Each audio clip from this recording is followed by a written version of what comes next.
আশুলিয়া শিল্পাঞ্চলে অস্থিরতা এখনও পুরোপুরি কাটেনি। মালিকপক্ষের সঙ্গে বনিবনা না হয় আজও ২১টি পোশাক কারখানায় ছুটি ঘোষণা করতে বাধ্য হয়েছে কর্তৃপক্ষ। এ নিয়ে আজ মোট ৪২টি কারখানা বন্ধ রয়েছে। পরিস্থিতি আজ কিছুটা স্থিতিশীল।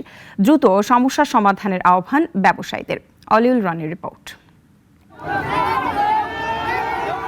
অন্তর্বর্তী সরকার ক্ষমতায় এসে যখন ব্যস্ত দেশের অর্থনীতির চাকা সচল করতে, তখন হঠাৎ করে গত মাসের শেষের দিকে অস্থির হয়ে ওঠে সাভার, আশুলিয়া, গাজীপুরের শিল্পাঞ্চল।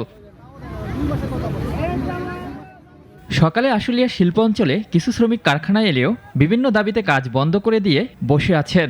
আজ নতুন করে উত্তেজনা ছড়িয়েছে গাজীপুরে। প্রশাসন, গোয়েন্দা সংস্থা, মালিকপক্ষ শ্রমিকদের সঙ্গে আলোচনা করছে।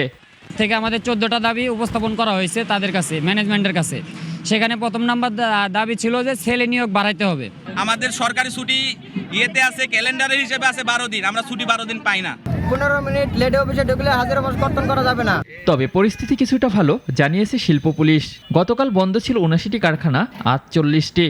গত দিনের আজকে বেশি ফ্যাক্টরিতে কাজ হচ্ছে এবং গতকালকের পরিস্থিতি আজকের পরিস্থিতি এখন পর্যন্ত বেটার আছে।